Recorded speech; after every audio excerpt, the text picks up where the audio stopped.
വീട്ടുവേലക്കാരെ recruit ചെയ്യാൻ അനുമതിയുള്ള സ്ഥാപനങ്ങൾ തൊഴിലാളികളെ റിക്രൂട്ട് ചെയ്യുന്നത് അകാരണമായി താമസിപ്പിച്ചാൽ അത്തരം സ്ഥാപനങ്ങൾക്കെതിരെ നടപടി സ്വീകരിക്കുമെന്ന് സൗദി തൊഴിൽ മന്ത്രാലയം അറിയിച്ചു. ഇത്തരം വീഴ്ച വരുത്തുന്ന സ്ഥാപനങ്ങൾക്ക് പിഴ ചുമത്തുകയും ചെയ്യും.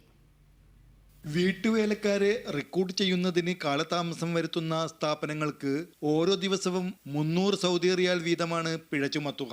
നിശ്ചിത സമയത്ത് തൊഴിലാളികളെ ലഭിക്കാതിരിക്കുകയും തൊഴിലുടമ കരാർ അവസാനിപ്പിക്കാൻ തീരുമാനിക്കുകയും ചെയ്താൽ തൊഴിലുടമയിൽ നിന്നും ഈടാക്കിയ തുക റിക്രൂട്ടിംഗ് സ്ഥാപനങ്ങൾ തിരിച്ചു നൽകുകയും വേണം. തൊഴിൽ മന്ത്രാലയത്തിന് കീഴിലെ മീഡിയ സെന്റർ ഡയറക്ടർ തൈസീർ അൽ മുഫ്രജ് ആണ് ഇക്കാര്യം അറിയിച്ചത്. കാലതാമസം നേരിട്ടാൽ അതിന്റെ കാരണം ബോധ്യപ്പെടുത്തണം. സൗദിയിലെയും വിദേശങ്ങളിലെയും ഔദ്യോഗിക വകുപ്പുകൾ ഹാജരാക്കുന്ന രേഖകളുടെ അടിസ്ഥാനത്തിലായിരിക്കും റിക്രൂട്ട്മെന്റ് സ്ഥാപനങ്ങൾ തൊഴിലുടമയ്ക്ക് നഷ്ടപരിഹാരം നൽകുന്ന കാര്യങ്ങളിൽ തീരുമാനമെടുക്കുക.